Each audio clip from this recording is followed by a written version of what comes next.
hemos venido hablando de el reino que se perdió en Edén, del reino prometido.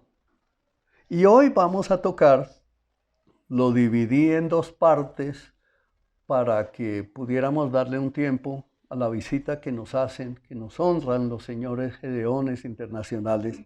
Les vamos a dar un tiempo a ellos para que nos compartan acerca de la labor que ellos hacen aquí en Colombia, en esta ciudad, en el mundo entero, en naciones peligrosísimas y en lugares donde muchos otros no pueden ir. Entonces dividí esta parte, hoy vamos a hablar del reino parcial, parte 1, y en la semana entrante terminamos con esa otra parte, el reino parcial, parte 2. Les invito entonces a que oremos. Padre, te damos gracias, bendecimos este tiempo y te damos a ti toda la gloria, Santo Señor. Rogamos que tu palabra sea usada para que nuestros corazones sean quebrantados, para que nuestros corazones sean entendidos, para que salgamos de aquí diferentes, porque un cristiano igual a ayer no sirve para nada. El cristiano nuevo, el cristiano de hoy, el cristiano que cree tu palabra y la pone por obra, ese es el que es agradable delante de ti. Vivimos por fe, caminamos por fe y queremos, Padre, que tu palabra nos lleve a la reflexión, a la meditación, a la aplicación a nuestra vida para que seamos y tengamos evidencia de verdadero cambio en el nombre de Jesús. Amén. Dentro del estudio que hemos venido realizando en estas últimas 4 semanas, pudimos comprender que la Biblia es un solo libro, dividido en 66 unidades, es decir, que la Biblia contiene 66 libros grandes y pequeños, unos históricos, otros poéticos, otros proféticos.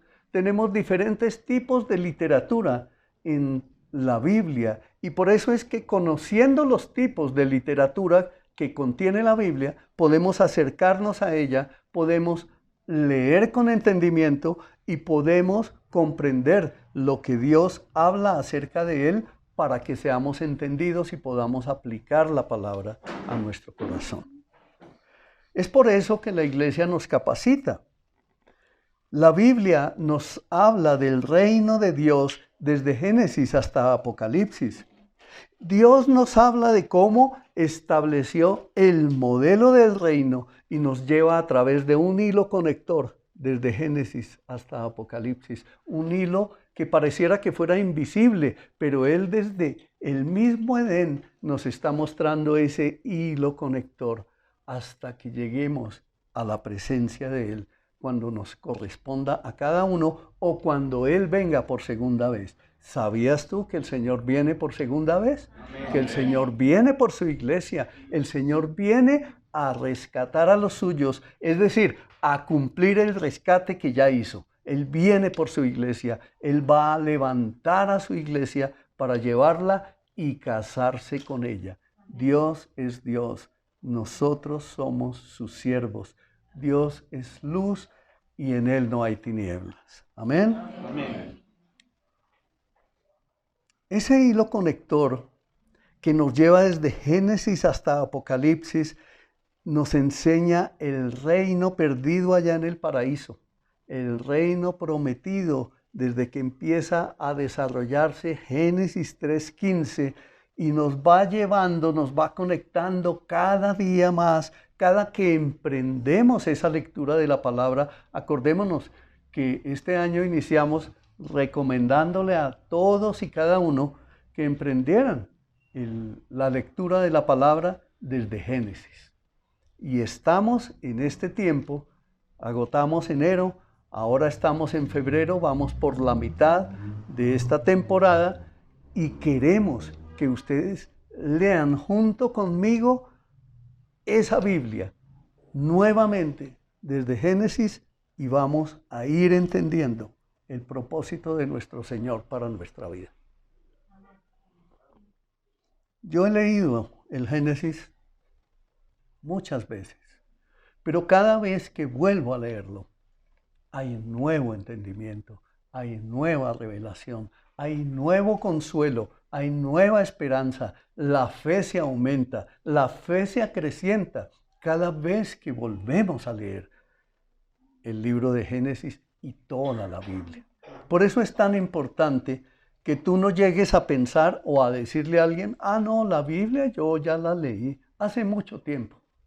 No, la Biblia es un libro para que lo leamos todos los días de nuestra vida. Que ojalá cuando nos toque ese paso hacia la muerte, nosotros nos encontremos haciendo lo que el Señor dice, enseñando, predicando, discipulando o meditando en las Escrituras. Qué hermoso sería que el Señor viniera y nos sobreviniera la muerte en un momento como ese. Eso es maravilloso. Eso es precioso, es algo que es muy glorioso. Si ustedes y yo seguimos la lectura de la Biblia desde Génesis, entonces abarcaremos, como ya lo hemos venido haciendo, la historia de Israel. Como hemos visto también ya desde Abraham, y si continuamos llegaremos hasta la cúspide de la monarquía salomónica, es decir, cuando el rey Salomón, hijo del rey David, ocupa el trono y empieza su proceso. Y más allá, pasando entonces por los jueces como Débora, Otoniel, Gedeón, Tola, Sansón y todos los que el Señor puso después del comienzo de la historia del pueblo de Israel. Y luego llega a los reyes y continúa la historia hasta nuestros días. Recordemos que la Biblia es un libro histórico, profético, poético. Es un libro que nos trae la verdad de Dios. Es un libro que nos enseña a descubrir por nosotros mismos qué dice Dios de Él mismo para nuestras vidas. Por eso es tan importante que vayamos allá.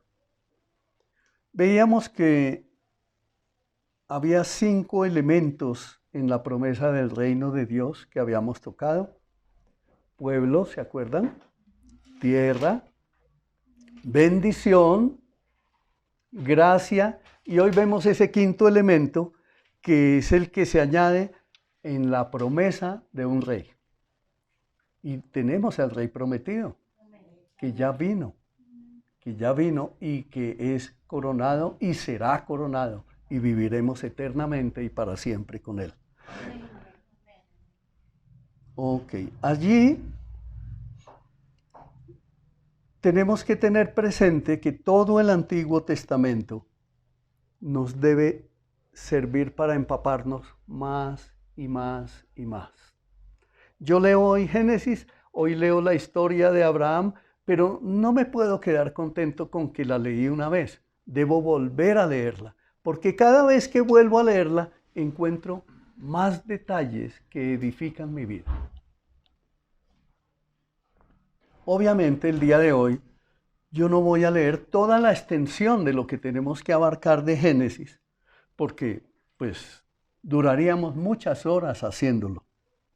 Pero por eso les insisto en que es muy importante que ustedes en su casa continúen con la lectura día tras día, así como lo venimos haciendo en los hogares de extensión, como lo venimos haciendo a través de las meditaciones que obtenemos a través del ministerio de Right Now, en la conexión de nuestra plataforma electrónica. Allí cada uno es muy importante que esté pendiente de lo que estamos haciendo allí con los minicursos, porque acordémonos que los minicursos de Right Now nos guían para nutrir, aclarar, experimentar la palabra, ponerla por obra y volver otra vez como la oveja que rumia su pasto, volvemos otra vez a masticar la palabra y a encontrar aquellas cosas que están mal en nuestra vida para corregirlas,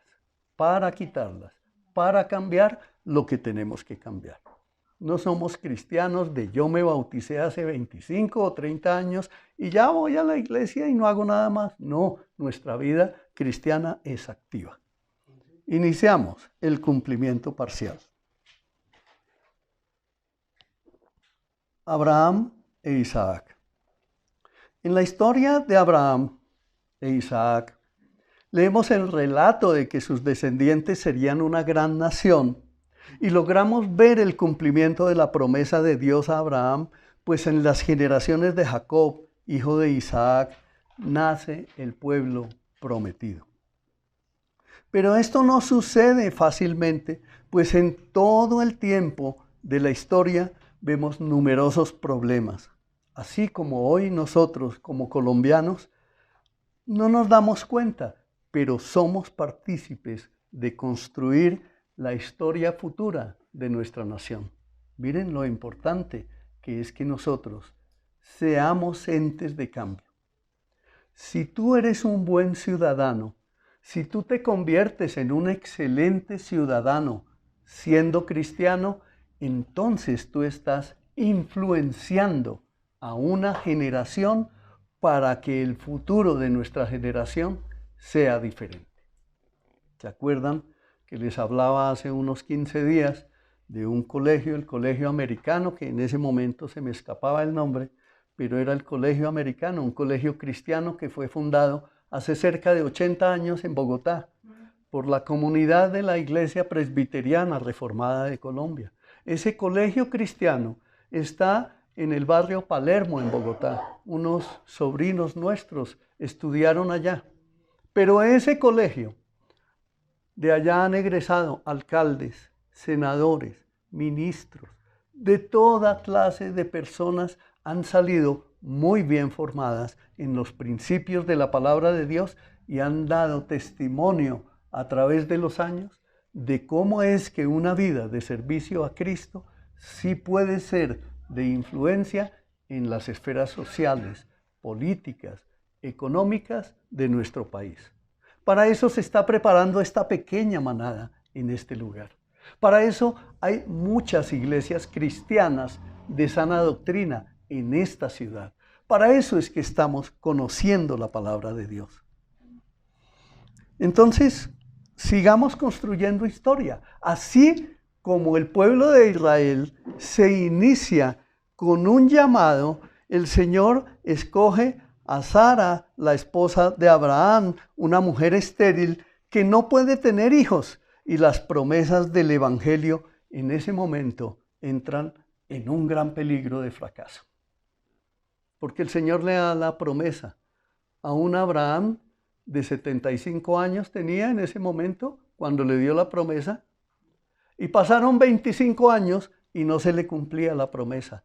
El Evangelio en peligro, en un peligro tremendo, porque tenía una esposa estéril.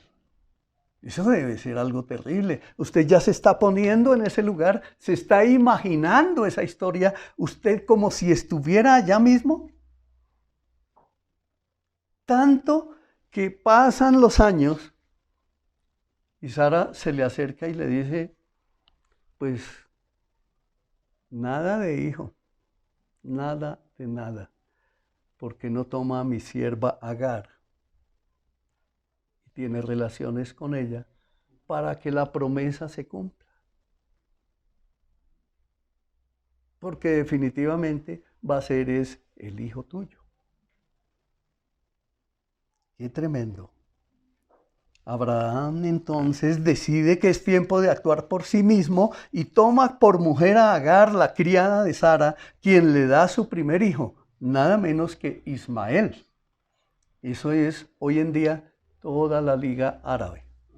Todos los países que están peleando contra Israel todo el tiempo. Esa es la Liga Árabe. 10 naciones que hay allá continuamente en conflicto. Pero Dios deja claro que su pueblo no descenderá de Ismael. Abraham tenía que aprender que para que el Evangelio llegue a cumplirse, solo Dios podrá consumarlo. Solo Dios. Muchas veces nosotros actuamos en nuestras fuerzas. Yo ya le pedí a Dios y entonces yo arranco por aquí. Y por eso es que tenemos tantos tropiezos en nuestra vida. Hoy la palabra del Señor empieza a funcionar en nuestro corazón y el primer llamado que nos está haciendo es, ojo con las decisiones que tú tomas, ojo con lo que tú piensas, ojo con lo que decides, ojo en la manera como guías tu casa, a tu familia, a tus hijos, ojo con el camino que llevas en esta vida. Arrepiéntete, ven al camino que el Padre, Dios de Abraham, de Isaac y de Jacob, también es el tuyo y te guiará, te enseñará y prevalecerá contigo hasta la eternidad. Amén. Ten cuidado.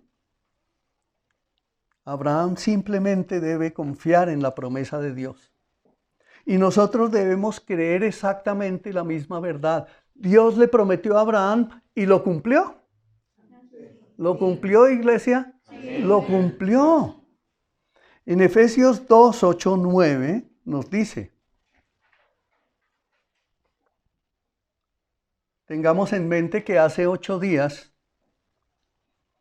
hablábamos del otro patrón, de la gracia del Señor, del otro modelo que el Señor nos enseñó y hablábamos de su gracia. Por eso aquí lo traigo a colación, porque por gracia ustedes han sido salvados mediante la fe.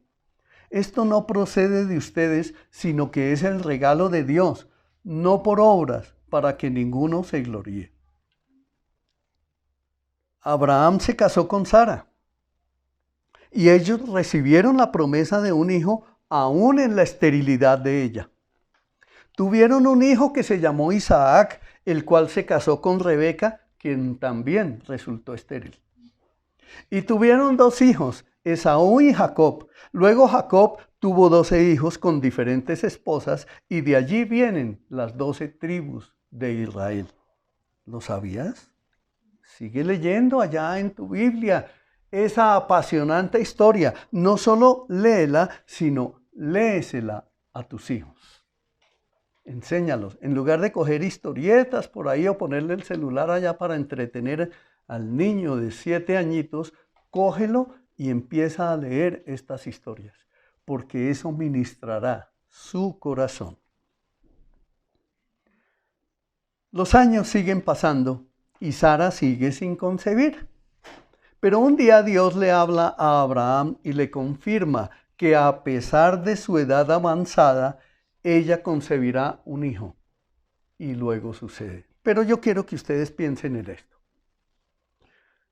Imagínense hoy, en este tiempo actual, en este tiempo del año 2023, del mes de febrero de 2023.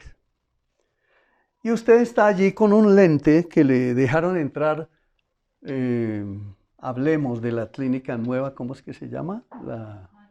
La clínica Marley. Y le dejan entrar a usted allá con ese lente objetivo y usted empieza a filmar lo que está sucediendo. Cuando usted ve llegar por un pasillo a urgencias a una viejita de 90 años.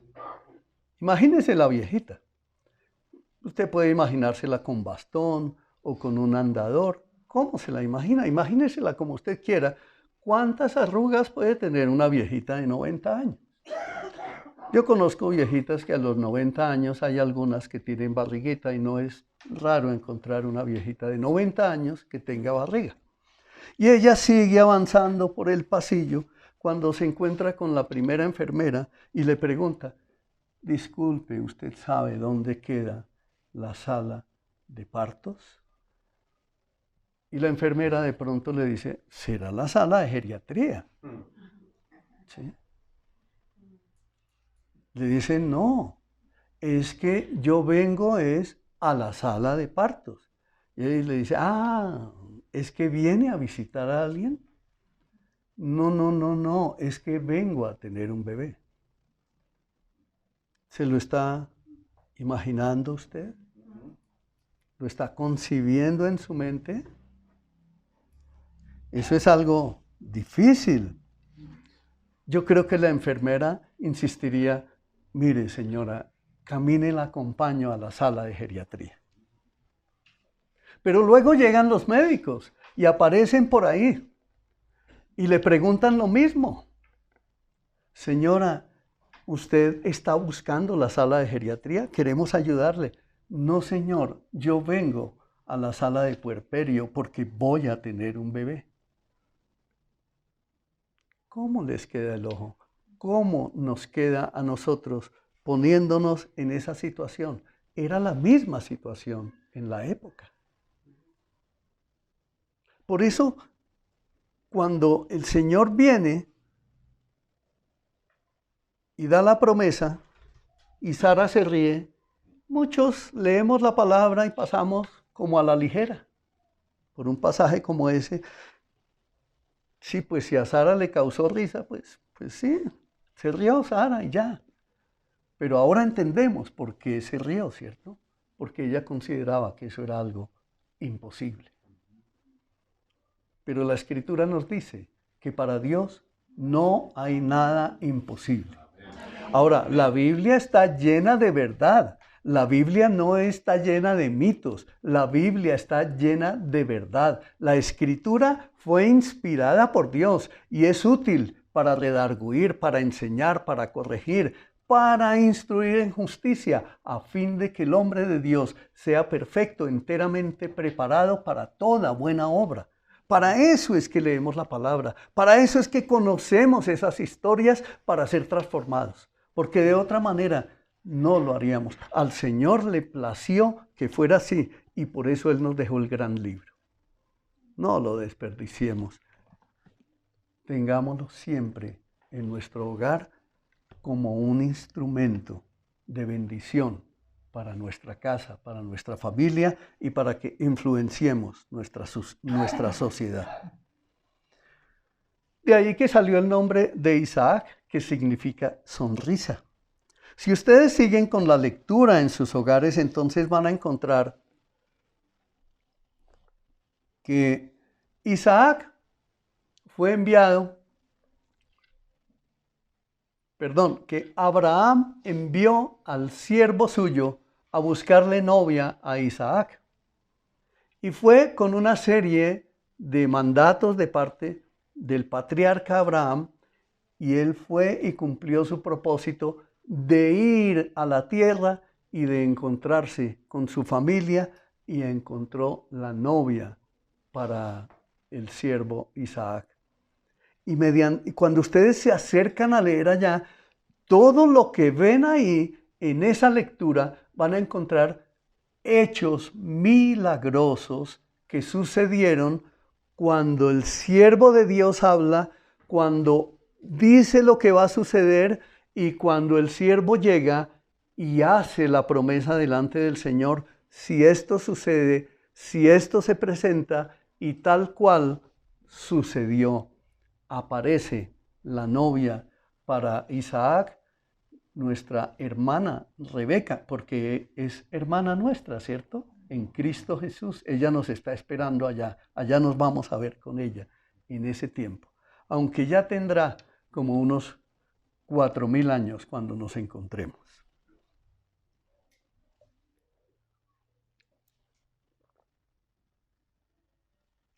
De ese fruto del matrimonio entre Rebeca e Isaac nace Esaú y Jacob. Luego se presenta la muerte de Abraham y la historia de la promesa continúa. Jacob recibe la bendición de su padre y la descendencia suya seguía la línea de la promesa y la que se convertiría en el pueblo de Dios luego de que Jacob tuviera sus 12 hijos. Pero viene la primera pregunta el día de hoy. ¿Por qué lo elige Dios? ¿Por qué eligió a Jacob?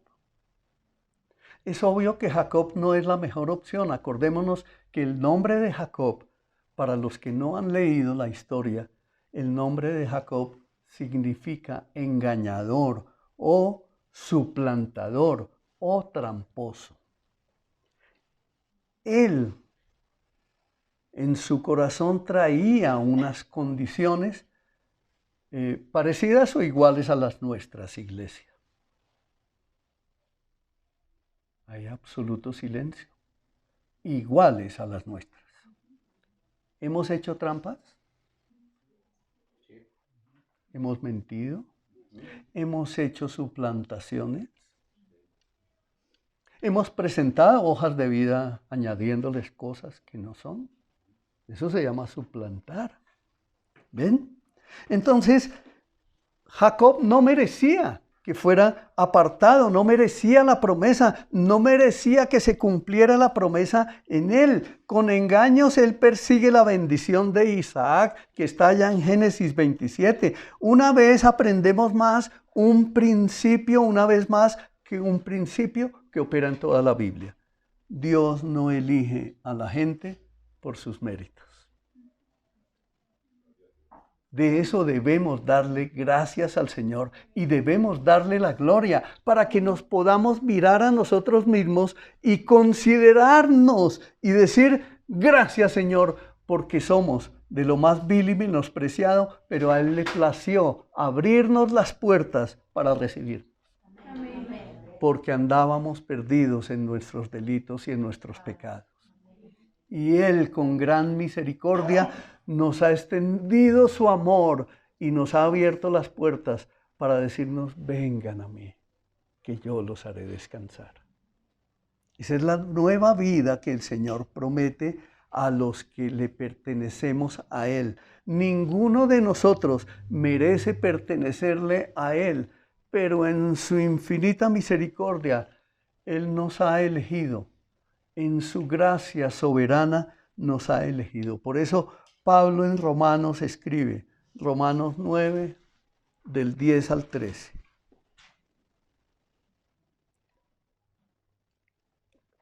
Dice así, sino también cuando Rebeca concibió de uno, es decir, de Isaac su padre, pues no había aún nacido, ni aún habían hecho ni bien ni mal, para que el propósito de Dios conforme a la elección permaneciese, no por las obras, sino por el que llama, se le dijo, el mayor servirá al menor. Como está escrito, a Jacob amé, mas a Esaú aborrecí. Esaú y Jacob, dos hermanos mellizos. Dos hermanos que tuvieron la misma oportunidad de vida, pero uno rechazó la bendición de Dios y el otro la usurpó. Pero recibió la promesa de Dios, porque Dios lo eligió, no porque hubiera algo bueno en él, sino porque soberanamente Dios lo había elegido. Es decir, tú estás aquí hoy escuchando esta palabra porque Dios ha permitido, ha abierto las puertas para que tú el día de hoy estés aquí recibiendo este mensaje. Esto no es un hecho de que fue que me invitaron, fue que yo decidí, fue que me propusieron. No, es Dios que es soberano, el que te ha traído para hablarte a ti, para transmitirte este mensaje y para mostrarte que si Él te ha elegido, lo hizo no porque en ti hubiera algo especial, sino porque te amó primero, desde antes de la fundación del mundo. Amén. Nosotros no somos mejores que otros. Lo somos sencillamente por la soberana elección de nuestro Dios. Tenga eso muy presente. Hay cristianos que se vuelven orgullosos y sacan pecho, como muchos por ahí, diciendo, es que yo ahora soy cristiano. Usted no se imagina lo que significa eso. No, no podemos actuar así. Es cuando más humildad debemos mostrar donde quiera que vayamos. Es cuando más sumisión, es cuando más arrepentimiento. Por eso es que debemos perdonar a otros. Por eso es que debemos ir a pedir perdón. Por eso es que debemos postrarnos de rodillas delante de nuestro Señor y reconocer nuestro pecado. Amén. Si tú tienes que ir a pedir perdón, ve y hazlo. Humíllate, porque eso te trae bendición a tu vida. Amén. ¿Le has pedido perdón a tus padres, al esposo, a los hijos, a los abuelitos? ¿Has ido a pedir perdón a las tías, a los tíos, a los primos? ¿A alguien que le hayas hecho daño? ¿O has tomado la decisión de perdonar a alguien que hirió tu corazón? Perdona, acuerda, ten presente esto. Perdonar no es algo que tú vayas a sentir, hacer, jamás. Perdonar es una decisión simplemente. Cuando tú tomas la decisión en Cristo de perdonar, el Señor que está contigo te ayudará en el proceso. Te levanta, te ayuda, te fortalece y se glorifica a Él. Decíamos que que Jacob tuvo 12 hijos. Y hablamos aquí un poquito de José. Por supuesto, esos 12 hijos, si la miramos, no conforman una gran nación, ¿cierto? Así como nosotros vemos esta iglesia pequeña. Pero no nos imaginamos la obra tan grande que el Señor está haciendo de esta pequeña manada, de esta pequeña generación de creyentes. No nos alcanzamos a imaginar la obra gigantesca que el Señor hace para extenderla por todo el territorio colombiano y por todos los países latinoamericanos y después en el mundo entero. Por eso no podemos menospreciar la obra del Señor diciendo, yo pertenezco a una iglesia muy grande y en cambio la suya es muy pequeña. No, la obra del Señor es una sola y es enorme en toda la tierra. Aunque con nuestros ojos la vemos a veces como insignificante, pues no es así. Amén. Amén. Y esos 12 hijos, ¿ustedes se imaginan alrededor? ¿Serían atractivos? Pues ni más faltaba, ni siquiera atractivos para las demás naciones. Pero con ellos comienza el cumplimiento de la promesa. José es el preferido de su padre y sus hermanos se sienten celosos de él y por eso lo venden como esclavo y le dicen a Jacob que murió. José termina en Egipto y donde llega lo cogen, lo meten a la cárcel acusado por un delito que él nunca cometió. Vaya y busque en su Biblia esa historia de los hijos de Jacob y encontrará una fascinante historia. Aléjese de internet o búsquelo en internet y allá la va a encontrar. Qué hermosa historia.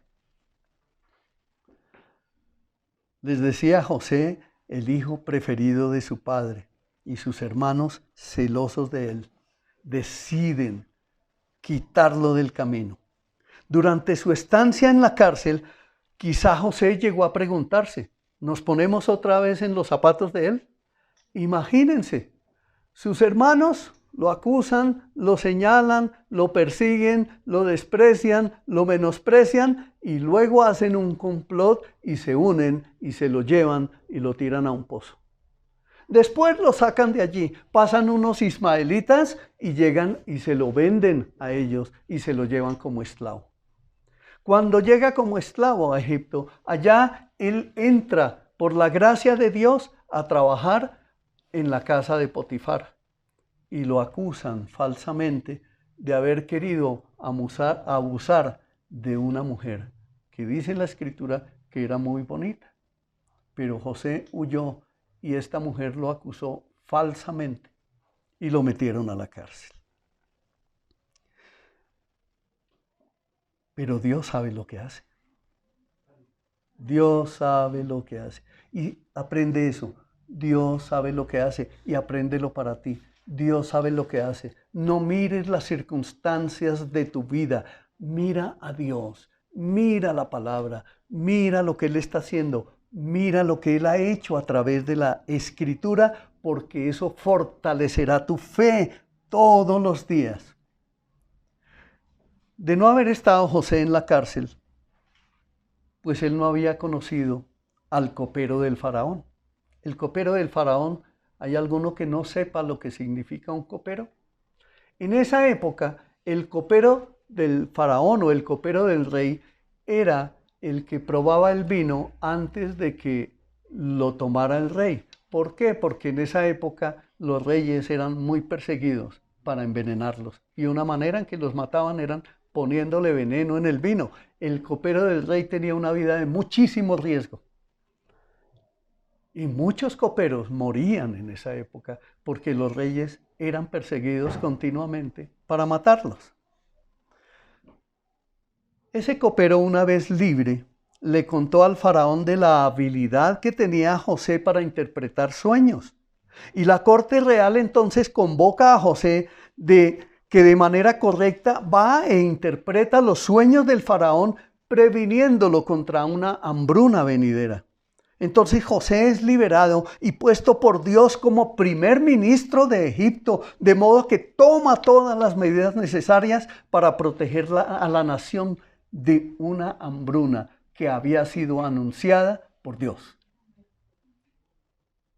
Canaán, en donde habitaban Jacob y sus hijos, es decir, Jacob y los 11 que quedaban, no es tan afortunada, y la hambruna amenaza sus vidas, lo cual significa el fin de la esperanza del cumplimiento del Evangelio. ¿Sí se imaginan el riesgo? Donde todo eso no se cumpla, el Evangelio no nos llega a nosotros el día de hoy. Pero Dios es soberano. Dios es soberano. Dios es todopoderoso. Dios en su gracia infinita, en su sabiduría totalmente eterna, siempre lo tiene todo preparado para nosotros. Por eso te decimos, cuando nos acercamos a ti las primeras veces, te decimos, Dios tiene un plan para tu vida. Hoy lo estamos viendo. Amén. El Evangelio en riesgo. Se dirigen los hijos de Jacob a Egipto a comprar alimento y se encuentran cara a cara con el hermano al que vendieron. ¡Qué terror! Como es de esperar, esta gente entró en pánico y se lo encuentran a su hermano, no como el hermano aminorado que habían tirado al pozo, sino se lo encuentran nada menos que como gobernador de Egipto, tanto que no lo reconocieron y él se revela a ellos y ellos entran en un terror espantoso y dicen, ahora este se va a vengar de nosotros. ¿Se imaginan esa situación? Cuando uno le ha hecho algún mal a alguien y luego viene la confrontación. Uno no sabe a dónde quiere salir corriendo. O si alguien comete un delito y de pronto es atrapado por la policía, esa persona quiere, como decía mi papá, pagar escondederos a peso. Yo no entiendo qué quería decir eso, pero eran como muchos escondederos que le salían costosos, me imagino. ¿Sí? Un peso por cada uno, pero un peso de la época cuando yo era niño. Oh, Dios mío. Dios santo. ¿Pero qué les dijo José? No tengan miedo. ¿Puedo acaso tomar el lugar de Dios? Es verdad que ustedes pensaron hacerme mal, pero Dios transformó ese mal para lograr lo que hoy están viendo, salvar a mucha gente. Dios eligió a José, lo hizo pasar por todas las situaciones difíciles que él tuvo que vivir, metido en un pozo, metido en una cárcel, sometido a muchas dificultades, luego puesto como gobernador de Egipto, y el propósito de Dios era salvar una nación. Y lo lleva allí y lo levanta. Y por eso vuelvo a repetir, no tengan miedo. ¿Puedo acaso tomar yo el lugar de Dios? ¿Acaso alguno de nosotros puede tomar el lugar de Dios? No. Pero a veces queremos destituir a Dios, como les decía la semana pasada. A veces nosotros con nuestros hechos, con nuestros pensamientos, con nuestras decisiones, quisiéramos destronar al Señor o destituirlo de su cargo y seguir nosotros ocupando el trono para no obedecer y más bien para decir, yo hago las cosas a mi manera. ¿Se han escuchado decir eso? Cada cual vive su vida como bien quiere. No se meta, déjelos vivir. Estamos equivocados. Tenemos que corregir eso. Tenemos que cambiar nuestra manera de pensar. Tenemos que cambiar nuestra manera de vivir. Dios transformó así la vida de todas estas personas y así mismo está transformando la vida tuya si tú se lo permites, si tú crees, si tú decides humillarte bajo la poderosa mano de Dios. Entonces Dios a través tuyo no solo va a salvar tu vida, sino que te va a usar como instrumento en sus santas manos para ayudar a muchos otros. ¿Cuántas veces tal vez tú has pensado, quiero ayudar, pero no sé cómo hacerlo? Recibe las instrucciones del Señor y el Señor te guiará. El Señor te usará. El Señor te pondrá en lugares insospechados para que seas un siervo útil en sus manos. Toda esa fascinante historia allá sigue en Génesis. Ahí ya vamos como en el capítulo 47, 48, 50. Léala y léasela a sus hijos, léasela para sí mismo, pero cuando la esté leyendo, póngase usted allá y antes de empezar a leer, ore y pídale al Señor dirección. Dios siempre ha tenido todo bajo control. Dios debe saber que no va a perder el control nunca. No importa si hay enfermedad, si hay dolor, si hay amargura, no importa si hay calamidad, no importa si estamos en medio de lo que está sucediendo en estos momentos en el acontecer mundial. Guerras, rumores de guerras, terremotos, calamidades. Venimos saliendo de una pandemia y mire todo lo que apenas estamos en el siglo XXI, en el año 23 del siglo XXI. Y ya estamos viviendo muchas más calamidades en estos 23 años de todo lo que ocurrió en el siglo XX. Y es más, en los primeros 20 siglos. En estos 23 años han sucedido aún más catástrofes, más terremotos, tsunamis. Pero Dios no ha perdido el control. No te dejes convencer por aquellas voces que dicen, ¿y dónde está Dios? No, Dios no pierde el control. Dios no pierde el control. Sepa eso. Dios siempre ha tenido el control y Él procuró la estancia de José en Egipto y lo puso en el alto puesto que ocupó a fin de que pudiera ayudar a sus hermanos cuando fueran a buscar ayuda. Dios sabía que ellos iban a venir a buscar ayuda. Dios sabía que iba a venir una hambruna. Dios había anunciado a través de los sueños que le dio a Faraón, había anunciado que venía una hambruna y como resultado el embriónico pueblo de Dios fue preservado porque el propósito de Dios está por encima de los sueños de los reyes de la tierra. Amén. Dios es Dios y nosotros somos su pueblo. Nosotros escuchamos la voz de Dios y la llevamos a nuestro corazón y actuamos conforme a lo que Dios dice. Dios siempre interviene para asegurarse de que las promesas del Evangelio sean protegidas. Aunque no siempre entendamos cómo lo hace, entonces tal vez pensemos que formas más fáciles en las que pudo haber Él protegido a su pueblo en los días de José. Por ejemplo, podríamos llegar a pensar, ¿y por qué no detuvo la hambruna? ¿Y por qué no hizo Dios esto o aquello? ¿O por qué no evitó la caída? ¿O por qué no evitó aquello? Todo esto nos lo podemos meter en nuestra mente y empezar a cuestionar, a cuestionar, a cuestionar. Pero Dios dice, nosotros no cuestionamos, nosotros obedecemos. Porque Él es nuestro creador. Él fue el que nos dio aliento de vida. Él fue el que nos amó primero. Él fue el que nos permitió vivir en esta época, en esta tierra, en esta ciudad, en la casa que tú ocupas, en el cuarto que ocupas en esa casa. Dios ha sido soberano de tu vida y lo seguirá siendo. Amén. ¿Lo crees? Amén. Créelo, iglesia. Créelo. Créelo, porque Él no ha perdido el control ni lo va a perder. Cuando no entendamos los propósitos de Dios para estar seguros de que están diseñados con amor, entonces debemos ir a escudriñar la palabra de Dios para que entendamos que su voluntad se va a cumplir, pase lo que pase. Por eso están escritas estas historias allí.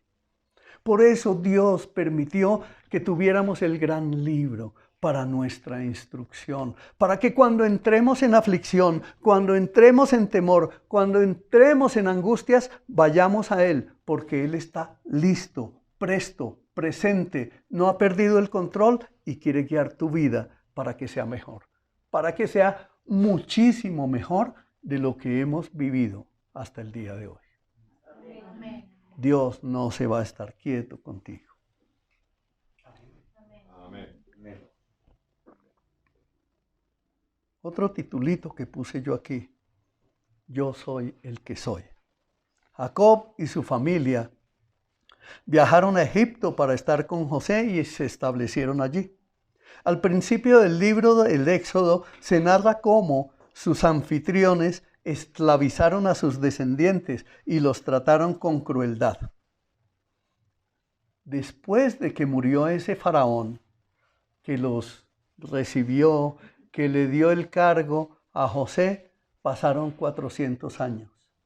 Esa generación, ese pueblo que cuando entró a Egipto, iban José, que se unió con sus hermanos, Jacob, y las familias que ya tenían en ese momento, que más o menos sumaban unas 75 personas, fueron los que entraron a Egipto y permanecieron allí durante 400 años. Allí se multiplicaron y llegaron a ser un poco más de 3 millones de personas. Y ese faraón nuevo que ya había en esa época decidió esclavizarlos, porque un día dijo: esta gente se está multiplicando mucho, un día de mañana me van a quitar el puesto a mí, es mejor que los oprimamos. Y empezaron a sacar leyes a esclavizarlos. Algo parecido con lo que hoy sucede en nuestros pueblos, con los presidentes que tenemos. La pensión ya no será a los 62. Los impuestos serán así y asá. La EPS ya no va a funcionar así, sino que va a funcionar asá, y cada vez el pueblo más oprimido. Por eso dice la palabra que Dios escucha las oraciones de los justos y a su pueblo lo defiende. Por eso nosotros no tenemos que salir allá a formar parte de ni una primera línea, ni segunda línea, ni nada de esas cosas, sino que somos primera línea delante del Señor, porque Él escucha las oraciones de su pueblo y Él responde a las oraciones de su pueblo. Por eso dice: yo soy el que soy.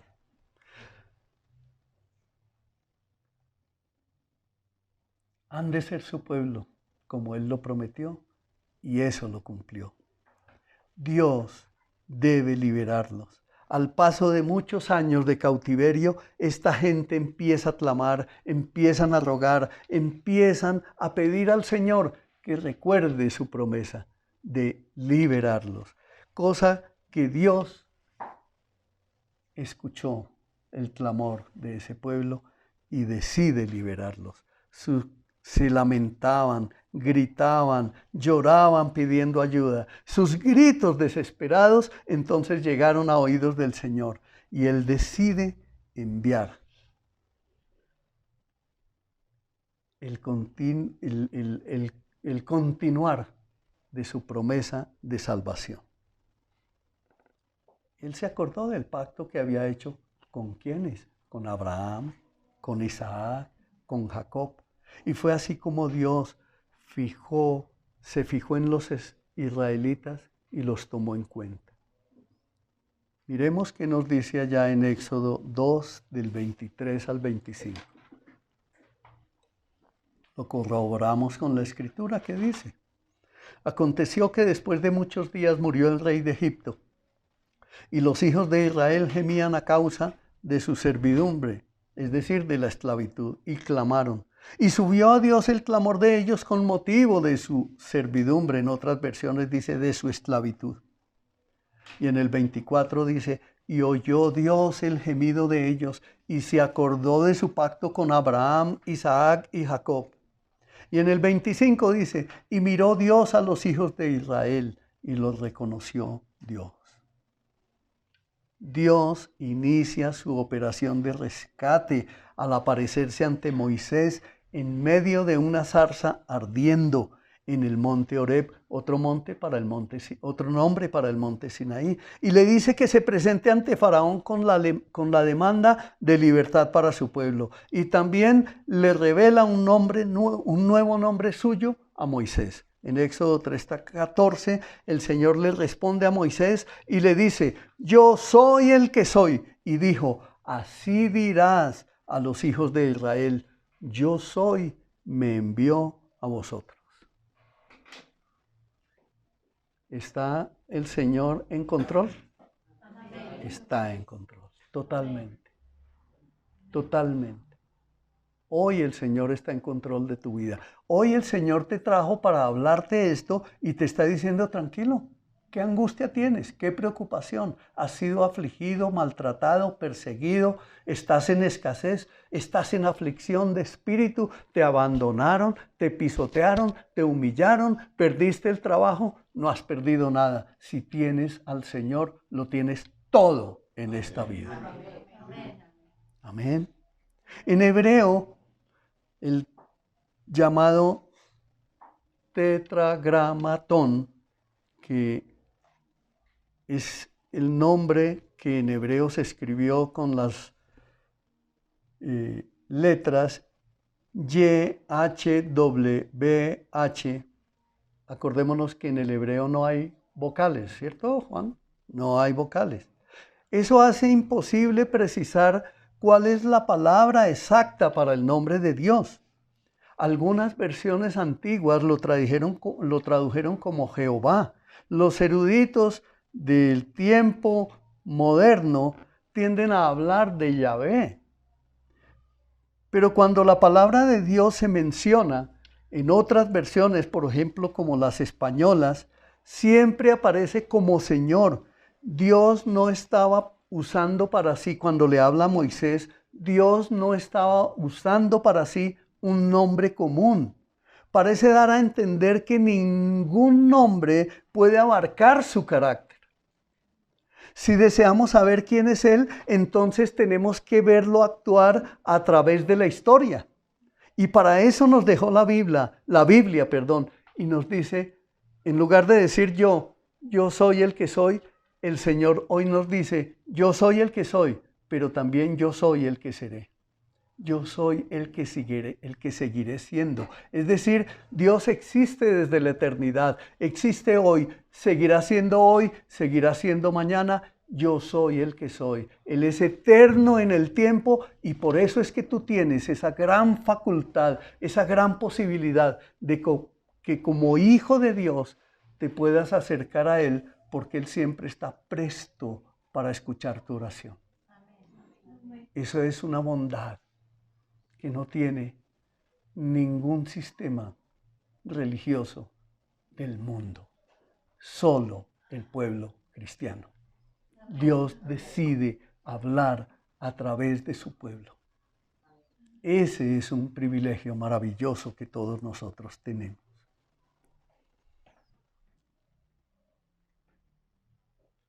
Él le dice a Moisés: ¿quieres conocerme? Entonces mírame. Y es lo que nos dice a nosotros hoy. ¿Tú quieres conocer al Señor? Míralo. Entra en comunión con Él. El Señor le dice: mira lo que haré en el futuro. Así sabrás la clase de Dios que soy yo. La Biblia no solo narra la obra de Dios para salvar, sino que al mismo tiempo revela el carácter de Dios. Él es el héroe de la Biblia de principio a fin. En ocasiones nosotros perdemos el enfoque al preguntarnos precipitadamente. A veces abrimos la Biblia para ver qué nos sale para nosotros, como si la Biblia fuera un libro de adivinación o quién sabe qué. No, debemos abrir la Biblia para preguntar no qué me dice el pasaje, sino qué me dice acerca de Dios. Eso es lo que debemos saber. ¿Qué Dios dice en su palabra para yo aplicarlo a mi vida? La palabra de Dios me dice: arrepiéntete de tus pecados, confiesa tus pecados, perdona, pide perdón, camina conmigo y yo te haré una nueva criatura. Eso dice la Escritura. Eso es lo que debemos creer. El justo por la fe vivirá. A menudo se nos olvida la aplicación de la palabra a nuestra vida y por eso es que tenemos muchos cristianos, vidas que tienden a coger otros caminos, pero debemos volver siempre al lugar de Dios, al lugar donde somos edificados. Para eso el Señor estableció su iglesia. La Biblia es sobre todo el libro que habla de Dios. Debemos saber eso. Cuando nos preguntan, ¿y qué es la Biblia? El libro que habla de Dios. Es el libro de Dios. Ah, que yo no quiero leer su libro. Entonces díselo tú a Dios. No quiero leer tu libro. Se lo estamos diciendo a Él cuando nos estamos negando a abrirlo. No es una religión el cristianismo. Es una relación que Dios preparó para que cada uno de nosotros nos acercáramos a Él y tuviéramos una relación con Él. Entonces sepa eso y métalo en su corazón. La Biblia es el libro que habla de Dios. ¿Y Dios quién es? Nuestro Padre. Entonces acudamos a nuestro Padre para que nuestra vida sea muy diferente de lo que hemos vivido. Aunque tengamos padres aquí en esta tierra, nuestro verdadero Padre es Dios. Amén. Otro título, salvación por sustitución, es decir, la Pascua.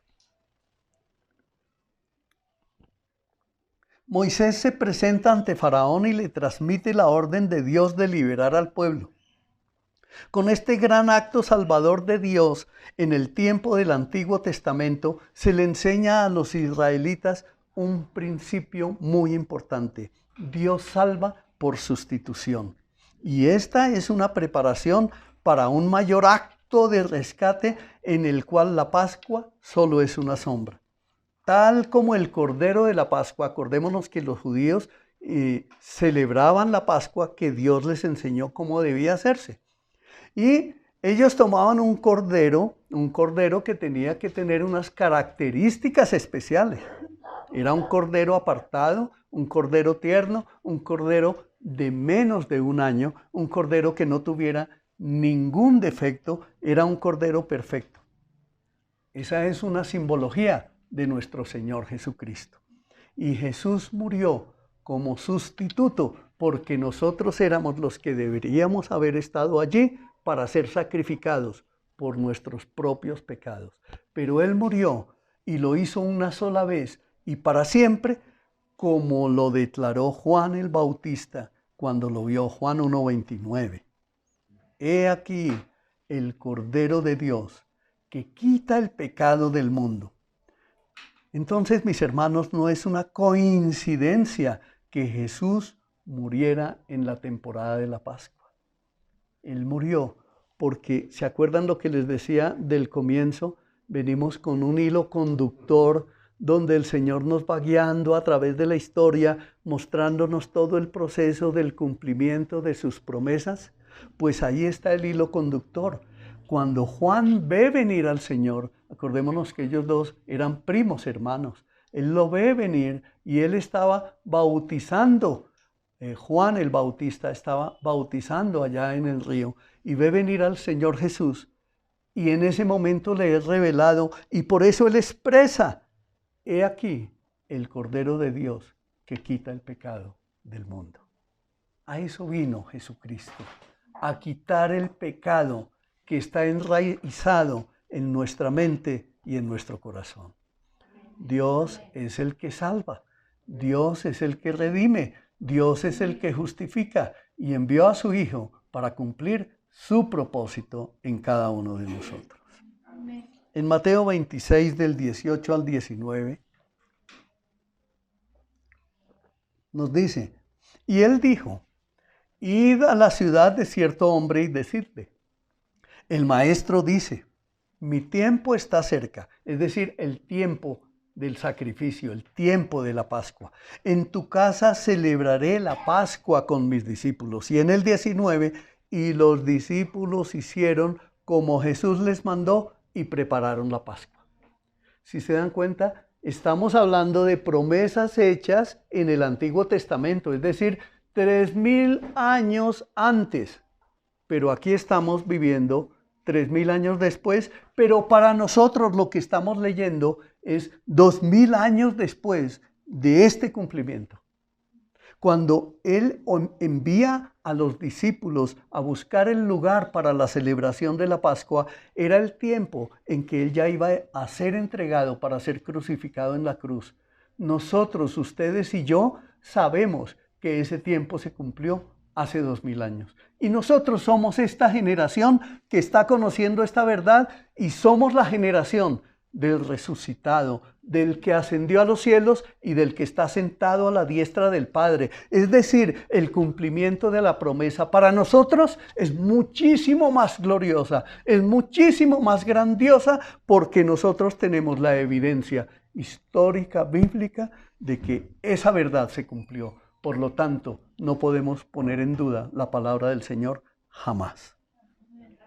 En Juan 19:31 nos dice: entonces los judíos, por cuanto era la preparación de la Pascua, a fin de que los cuerpos no quedasen en la cruz el día de reposo, en este momento el Señor Jesucristo ya había sido sacrificado. Dice, pues aquel día de reposo era de gran solemnidad.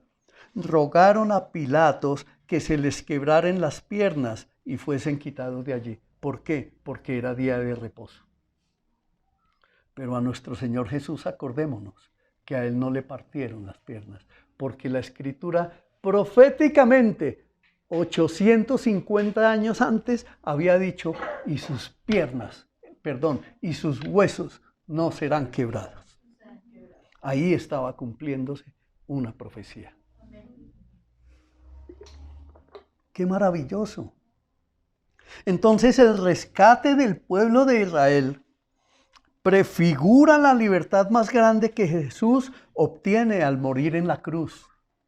Si vemos el hilo conector, las promesas dadas allá montones de años atrás, cumplidas en Cristo, Él resucita, Él asciende a los cielos, Él en Pentecostés deja el Espíritu Santo que ahora mora en el corazón del creyente y el que nos guía a toda la verdad y el que nos ayuda. Él es el que está explícitamente presente en nuestra vida y por lo cual nunca nos podemos sentir solos, tristes ni abandonados, sino que debemos acudir a Él para pedir su dirección.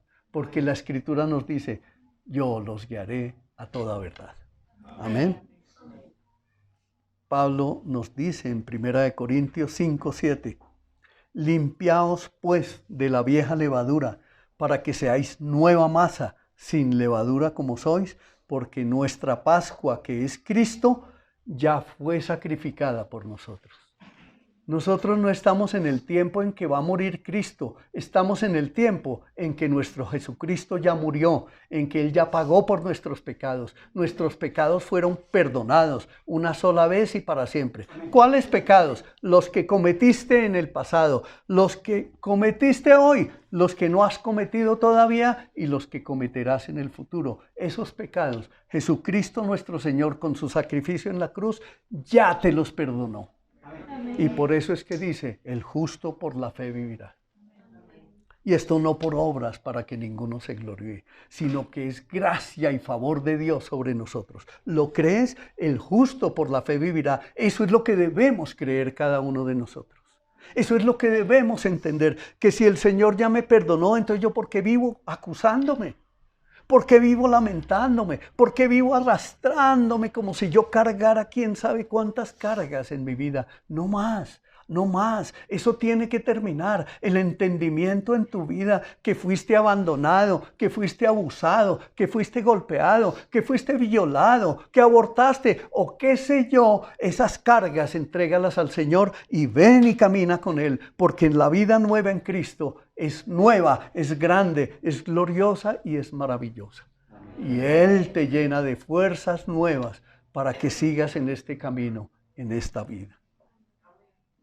Por eso nos dice, limpiaos de la vieja levadura, es decir, de toda clase de religiones, de toda clase de posturas, de pensamientos, despojémonos de todo eso. Todas esas religiones que enseñaron que usted tiene que hacer rezos, que usted tiene que hacer esto o aquello, esas posturas quítelas de su mente, esas maneras de pensar antiguas, escabrosas, mentirosas, engañosas, quítelas de su mente y venga al camino.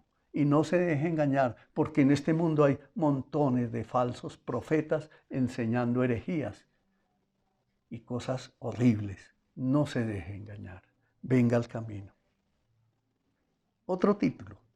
Salvación por conquista. El cruce del Mar Rojo. Estamos entrando al final de la predicación de hoy. Faraón cambia de opinión. Acordémonos que el pueblo fue y clamó. Moisés fue y pidió a Faraón que dejara ir a su pueblo porque iban a hacer un sacrificio de adoración y de alabanza al Señor. Pero el Faraón se resiste y dice la Escritura que Dios endureció el corazón del Faraón.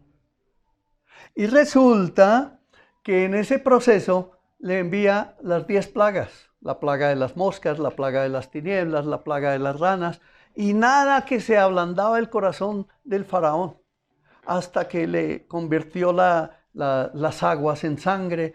Bueno, eso fue un desastre, y el Señor sigue tocando, insistiendo, hasta que finalmente le dice a su pueblo, al pueblo hebreo, al pueblo que habría de liberar, pinten los dinteles de sus puertas con la sangre del cordero y sacrifiquen un cordero puro, un cordero sin defecto, y pinten el dintel de sus puertas, porque voy a enviar el ángel de la muerte y todos los primogénitos morirán, pero sus casas no serán tocadas.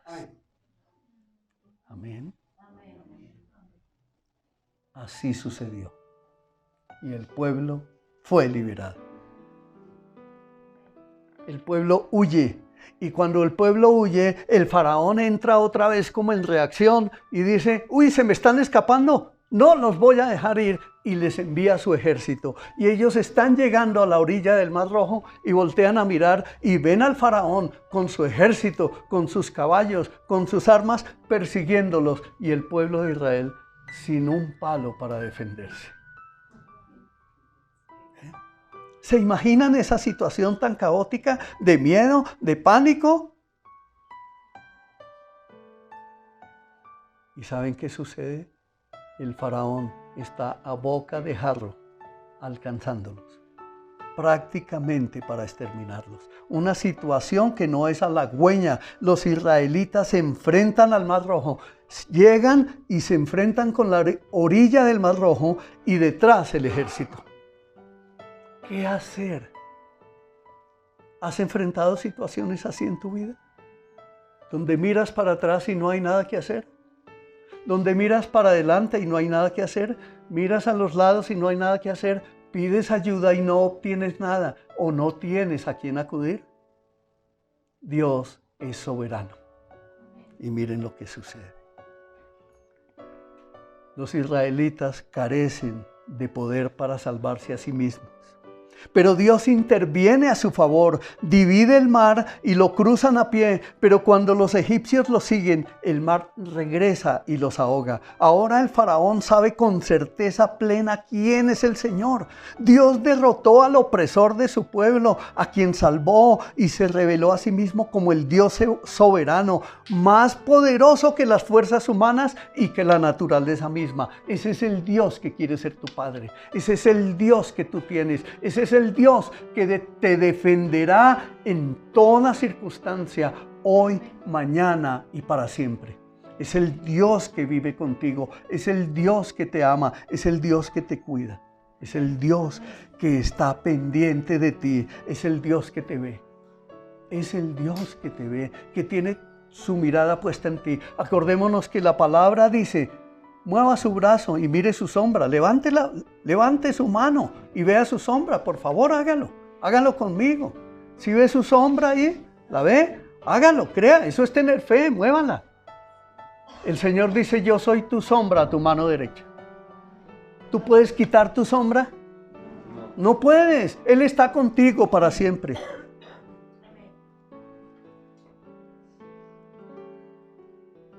Una vez más, el acto redentor prefigura lo que Dios va a hacer mediante la muerte de Jesús. Estuvimos esclavizados nosotros por los poderes del pecado y de la maldad, pero Dios derrotó por medio de la cruz a todas las potestades, a todos los poderes del pecado y nos hizo libres. Pablo escribe en Colosenses 2:15.